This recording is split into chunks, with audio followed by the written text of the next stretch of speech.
السلام عليكم ورحمة الله وبركاته. ازيكم ابطال؟ عاملين ايه؟ يا رب دايما تكونوا بخير وسعادة.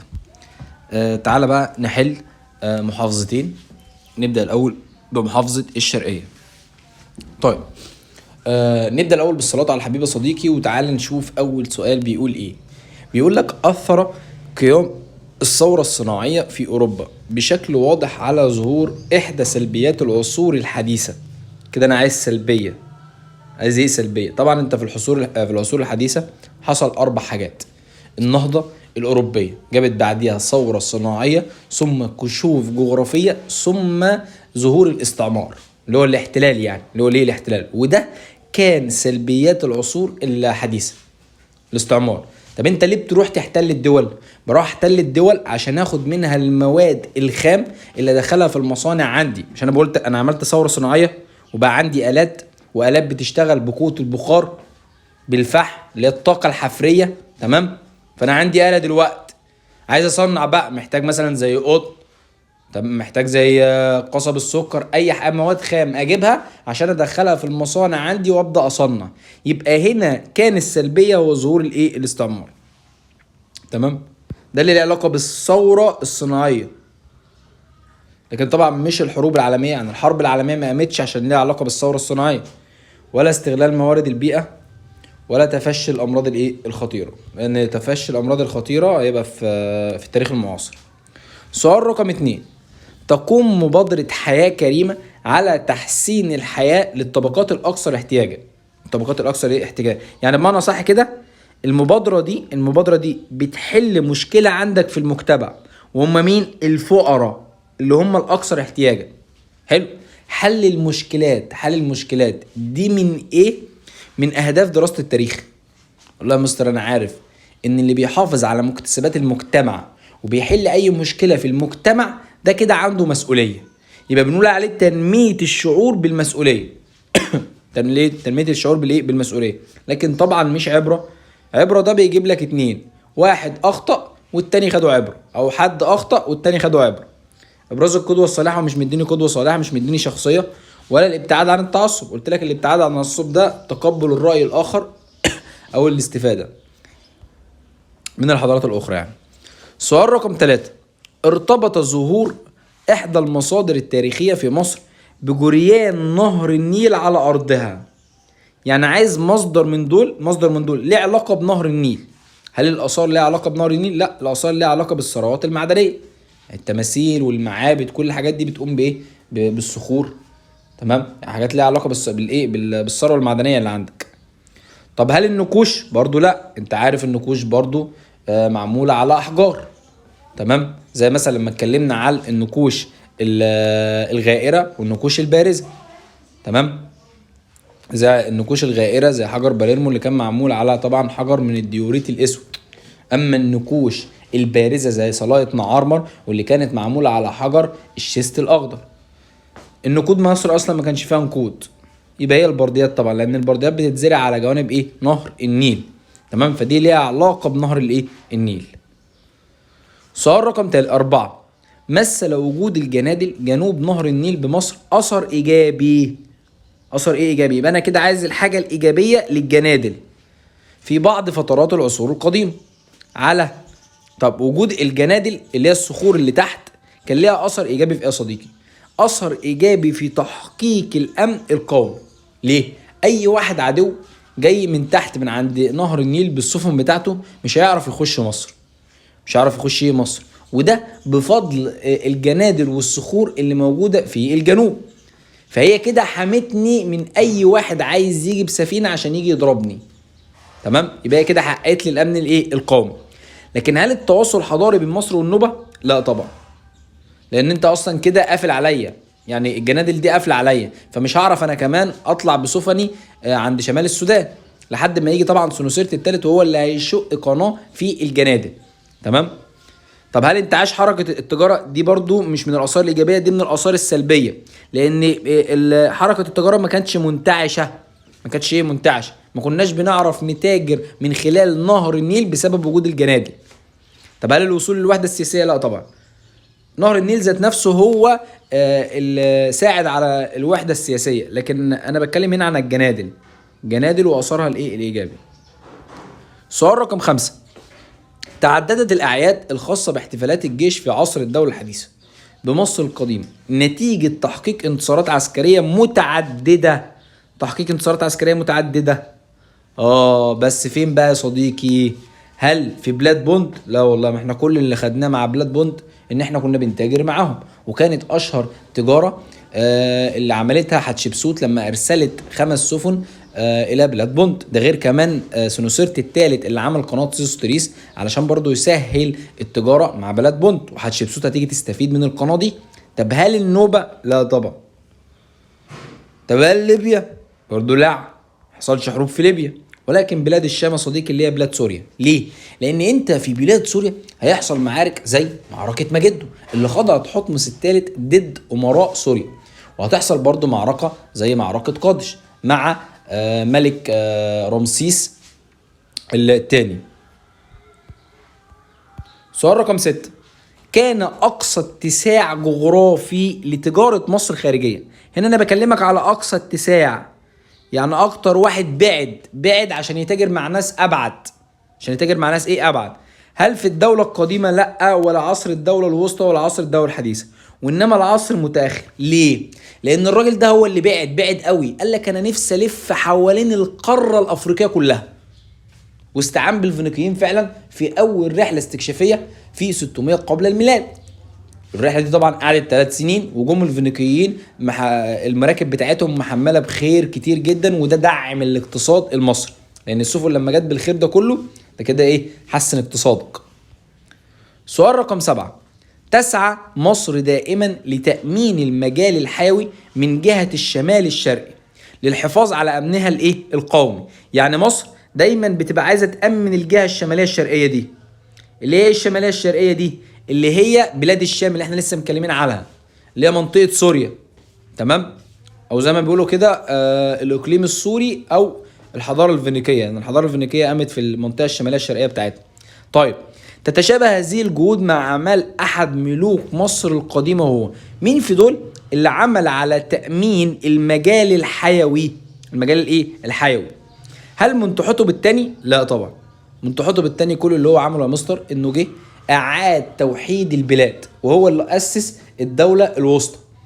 هو اللي اسس الدوله الوسطى، فاعاد توحيد البلاد وقدر ان هو يخضع حكام الاقاليم ويضعف من نفوس كبار الموظفين. ده اللي عمله منتحتب الثاني، يعني حاجه داخليه داخل البلد. انا بتكلم على مجال حيوي، يعني حاجه خارج البلد. هل تحتمس الثالث؟ طبعا، لان تحتمس الثالث اتحصل عليه تحالف عسكري بين امراء سوريا، وكانوا جايين علشان خاطر عايزين يضربوه.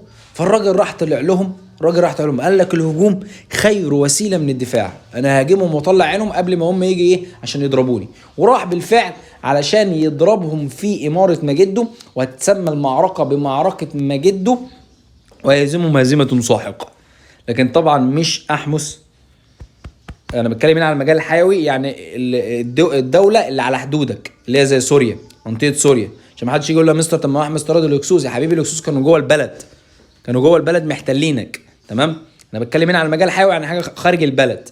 طبعا مش سنوسرت الثالث. سؤال رقم 8. شارك الوزير بعض مهام الملك بمصر الفرعونيه، وظهر ذلك من خلال ايه؟ يعني انا عايز حاجه عملها الوزير بيعملها الملك يا صديقي، هما الاثنين بيعملوا نفس الحاجه. هل امتلاك سلطات تشريعيه؟ ده كلام مظبوط طبعا يا مستر. الملك كان بيصدر قوانين، يعني معاه سلطه تشريعيه، وبرضه الوزير كان بيصدر قوانين بتفويض من الملك. فظهر هنا مبدا تفويض السلطه، تمام؟ لكن هل تعيين حكام الاقاليم؟ لا، اللي كان بيعين حكام الاقاليم هو الملك بس، الوزير ما بيعينش حاكم الاقليم، هو رئيس على حاكم الاقليم ولكن مش بيعينه. طب هل عقد معاهدات خارجيه؟ اللي بيعقد معاهدات خارجيه هو الملك بس، ودي من سياسته الخارجيه. هل اتخاذ قرار؟ برضه اللي بيتخذ قرار الحرب هو الملك بس مش الوزير. سؤال رقم 9. تعرضت مصر الفرعونية في نهاية الأسرة الستة لأحداث هامة أفرزت عدة قيم منها إيه؟ حلو، هنا أنا لازم أحدد هو قصده إيه بنهاية الأسرة الستة دي. نهاية الأسرة الستة دي اللي هو قصده آخر ملوك الأسرة الستة، اللي هو بيبي التاني. بيبي التاني اتحصلت في عهده اول ثوره اجتماعيه، والثوره دي كانت بتنادي بتحقيق العداله الاجتماعيه. احنا عايزين يبقى في عدل، عايزين يبقى في مساواه. يبقى انت كده افرزت قيمه ايه؟ المواطن. بحيث انت في عندك واحد غني، في عندك واحد فقير، تمام، بس الاتنين مصريين، الاتنين ايه؟ مصريين. فاحنا مواطنين مصريين، فلازم نتساوى. ما ينفعش مثلا الغني ياخد مميزات والفقير يبقى متداس على وشه، لا. هم طالبوا هنا بتحقيق العدالة الاجتماعية، أي المساواة، لأننا كلنا مواطنين مصريين لينا نفس الحقوق وعلينا نفس الواجبات، تمام. لكن مش الديمقراطيه. الديمقراطيه دي ان انت مثلا في بيحصل بقى ايه؟ انتخابات، بتشارك في الحكم، بيبقى في حريه في التعبير والكلام ده. ده معنى الديمقراطيه. ولا برضو التسامح ولا الشورى، مفيش، حصلش شورى في الموضوع. سؤال رقم 10: من اهم طبقات الشعب المصري القديم التي استفادت من قوانين حور محب. مين من الطبقات دي استفادت من قوانين حور محب يا صديقي؟ طب ما تيجي كده نفتكر مع بعض، هي القوانين دي كانت بتقول ايه اصلا؟ القوانين دي كانت بتقول 3 حاجات: معاقبه، منع. معاقبه ايه؟ منع. معاقبه اي حد هيظلم الفلاح او هيتلاعب بالضرائب. معاقبه اي حد هيرتكب جريمه في حق الشعب. منع القسوه على العبيد. فهو هنا بيقول لك ايه؟ محدش يأس على العبيد او يزود الشغل عليهم، ومحدش يظلم الفلاح. يبقى اكتر ناس استفادت هو الفلاح والعبيد. طب هم الفلاح والعبيد دول موجودين فين؟ موجودين في الطبقه الرابعه، اللي هي الطبقه الدنيا، اللي هي الطبقه اللي هي الدنيا، اللي هي الفقيره. لكن طبعا طبقه الحرفيين المهره دي موجوده في الطبقه الثالثه. الطبقه الوسطى لا، برضو، اللي برضو الطبقه الثالثه. الطبقه العليا اللي هي فوق بقى. سؤال رقم 11: تشابهت مساكن المصريين القدماء بالرغم من اختلاف الطبقات، بالرغم من اختلاف طبقات الايه؟ المجتمع. في بص، انت لو جيت بصيت، انت في عندك طبعا مساكن خاصه بالفقراء والوسطى والاغنياء، صح؟ قلت له ده كلام جميل. لو جيت دخلت جوه كل بيت هتلاقي الاساس مختلف، الحجرات مختلفه، البتاع ده هنا مثلا هتلاقي فيه جناين وهنا مش هتلاقي فيه جناين، فالوضع مختلف. ولكن لو بصيت في بيت الغني وبيت الفقير وبيت الطبقة الوسطى هتلاقي ان كلهم معمولين من الطوب اللبني، معمولين من الطينة، معمولين من الرواسب النيلية، من الرواسب النيلية. فكلهم بيتشابهوا في المواد الخام. يعني الغني زي الفقير زي الوسطى في المادة الخام، اللي هي مادة البناء، اللي هو الايه؟ الطينة او الطوب اللبني. عشان كده بقول لك تضاءلت الفوارق الطبقية في ايه؟ في مواد البناء. مفيش فرق بين الغني والفقير في مادة البناء، الاتنين بيعملوا بيوتهم من الطين. هل الفرش والاساس؟ لا، الفرش والاساس بيختلف، عدد الحجرات بيختلف. يعني الفقير مثلا قاعد في حجرة واحدة، انما الغني خالص ده قاعد في حجرات عديدة. الزخارف والنقوش دي موجودة في قصر الفرعون. سؤال رقم 12: قام إخناتون ببناء مدينة أخيتاتون لتحقيق أهداف إيه؟ طبعا هو بنى المدينة دي ليه أصلا؟ بنى المدينة دي عشان يتخذها مقر للحكومة المركزية. يبقى أنا كده عايزها إيه؟ لهدف سياسي، عشان هتبقى العاصمة، وفي نفس الوقت هتبقى مركز لعبادة الإله آتون اللي بيدعو ليه، ويكون بعيدا عن معارضيه، لأن طيبة مليانة ناس من كهنة آمون ومش هيسكتوا وهيقعدوا يعرضوه. فهو هنا كده عشان يحقق اهداف سياسيه يتخذها مقر للحكم، ودينيه علشان خاطر تبقى مركز لعباده الاله آتون وبعيده عن المعارضين في طيبه. سؤال رقم 13: تعددت عوامل الحفاظ على الآثار المصرية وبقائها حتى الآن، وأهمها. طيب، في عوامل ساعدت على بقاء الآثار لسه موجودة لحد دلوقتي. ليه؟ ده بسبب جفاف المناخ، مفيش مطره كتير، عشان كده الصخور مش بتتاكل. لو في مطره كتير يا صديقي، الميه دي ممكن تؤدي الى تآكل الصخور. فكونك عندك المناخ جاف، كونك بتقع في الاقليم الصحراوي، ده حافظ على الاثار بتاعتك، تمام. لكن هل مجاوره مصر المسطحات المائيه؟ لا، دي طبعا ملهاش علاقه بجواره مصر الساحات المائيه، ولا عنايه الشعب المصري بالاثار، ولا برضو حدود مصر الطبيعيه. لان لو في مطر اصلا، حتى لو الشعب بيعاني بالاثار، لو في مطره الصخور هتتاكل، تمام. حدود مصر الطبيعيه الامانه ملهاش علاقه، دي حمايتك من الاعداء، ملهاش علاقه بالحفاظ على الاثار. سؤال رقم 14: تفسير ظاهره تعامد الشمس على وجه تمثال رمسيس الثاني يحتاج الى دراسه ايه؟ طبعا انت عارف ان تعامد الشمس شمس، شمس. النجوم والكواكب والكلام ده ليه علاقه بعلم الفلك. تمام. فانت عشان تعرف تعامد الشمس لازم تدرس علم الفلك.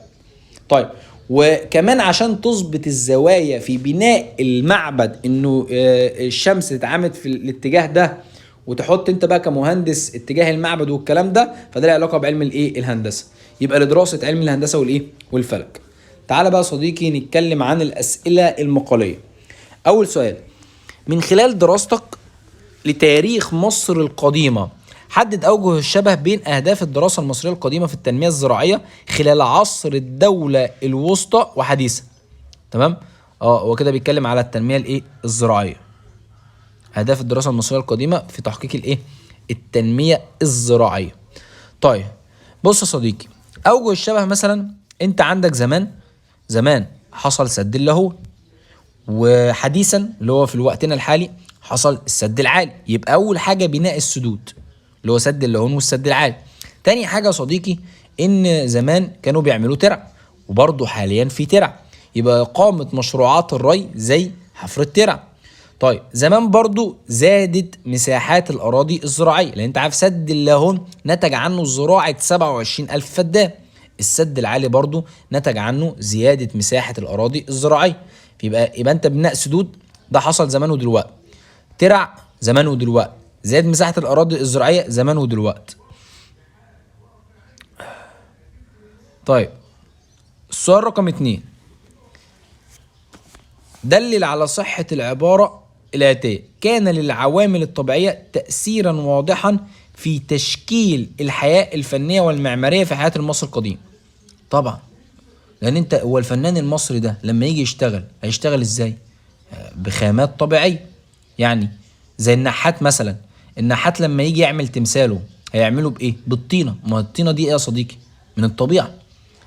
العاج من الطبيعة، الأحجار طبيعة، المعادن، كل دي حاجات لها علاقة بالإيه؟ بحاجات لها علاقة بالطبيعة عشان ينحت التماثيل. ده غير إن الفنان استخدم برضو الطمي علشان يبني المنازل، استخدم الحجارة عشان يبني المعابد والمقابر، استخدم الألوان اللي هي برضو من الطبيعة علشان يعمل بيها الزخارف. تمام.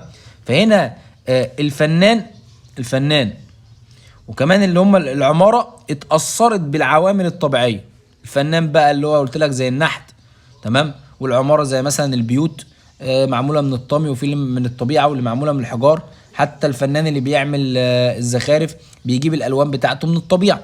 تمام. فالحياة الفنية والمعمارية اتأثرت بالإيه؟ بالطبيعة. تعال بقى نحل محافظة المنوفية. سؤال رقم 1: تحرص مناهج التاريخ على تناول شخصية صلاح الدين الأيوبي وإنجازاته التاريخية مما يحقق أحد أهداف دراسة التاريخ، وهو هنا أنا بيكلمك على شخصية تاريخية، شخصية بارزة اللي هو صلاح الدين الأيوبي ده. تمام. جايب لك شخصية. طبعا أنت لما بتيجي تدرس أي شخصية بتبدأ أن أنت تقتدي بيها، نفسك تبقى زيها، يبقى ده إبراز القدوة الصالحة. لكن هل الابتعاد عن التعصب؟ لا، ملهاش علاقة. قلت لك ابتعاد عن التعصب ده تقبل الرأي الآخر، أو الاستفادة من الحضارات الأخرى، أو التعايش مع الأديان.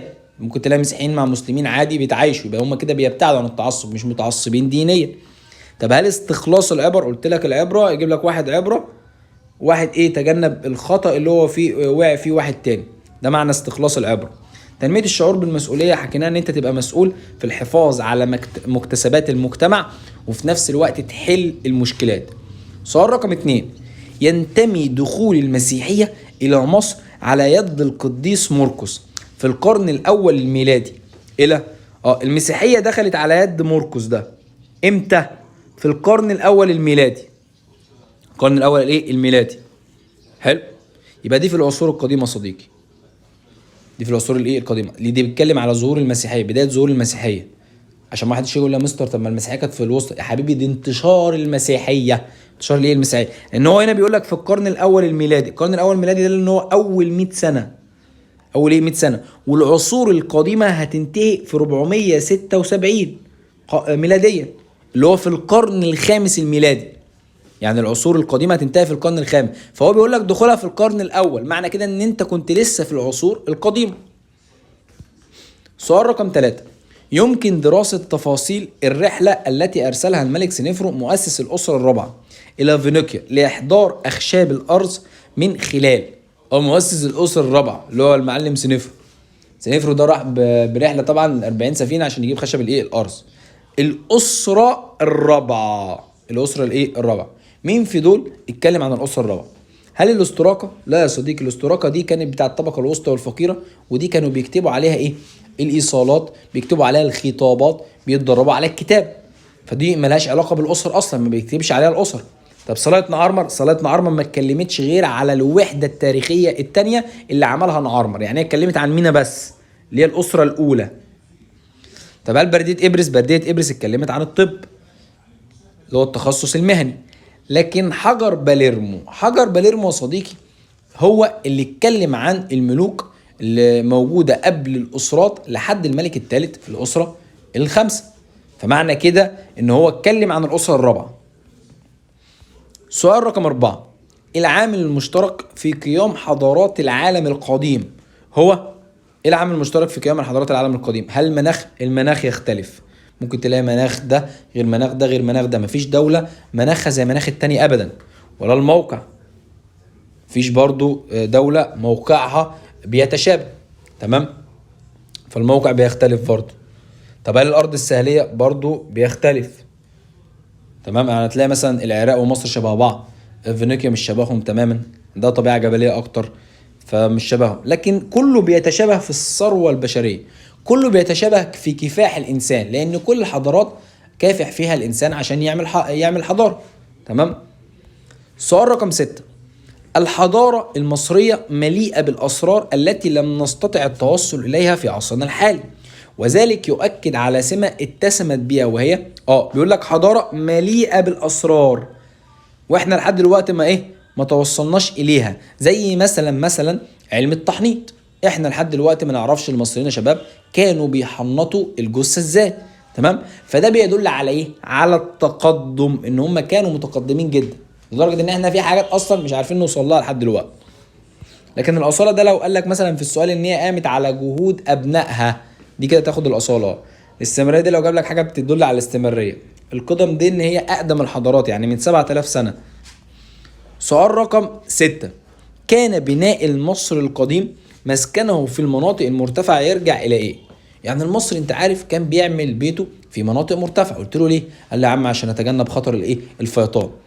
الفيضان كل شويه يغرق الدنيا ويغرق البيت بتاعي، فيا عم اعمل بيتي فوق احسن.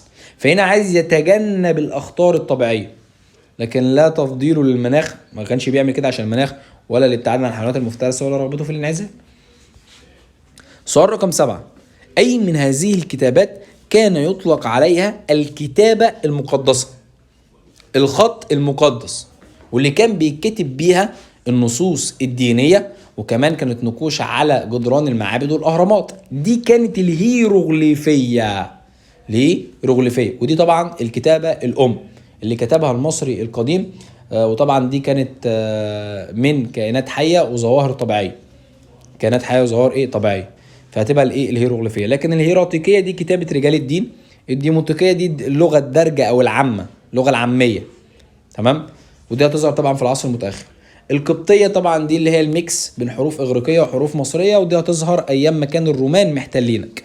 سؤال رقم 8، كانت قوانين حور محب تهدف الى مش محتاج. قوانين حور محب هو اصدرها علشان يحقق العداله الاجتماعيه، مش عايز الموظفين يظلموا ويبقى في بينهم فساد، مش عايز حد يظلم الفلاح، وعايز يحقق الاستقرار. فالراجل أصدر هذه القوانين لمواجهة تحقيق الاستقرار، مواجهة الظلم الذي يقع على الفلاح، ومواجهة الفساد الذي انتشر بين الموظفين. يبقى الراجل عايز يحقق العدالة الاجتماعية. طيب سؤال رقم 9، حدد أي من مصادر دراسة الحضارات التالية يعد حجر الأساس في دراسة أقدم الأحداث السياسية. أقدم الأحداث السياسية. طيب هل المسكوكات؟ بيقول لك في أيام المصري القديم هو كان في مسكوكات أيام المصريين؟ لا، ما كانش فيه قدوة المسكوكات يا صديقي. طب هل الاستراقة بتتكلم عن الأحداث السياسية؟ لا، الاستراقه بيتكتب عليها حاجات خاصه بالجانب الاجتماعي والجانب الاقتصادي زي الخطابات والايصالات. فلا.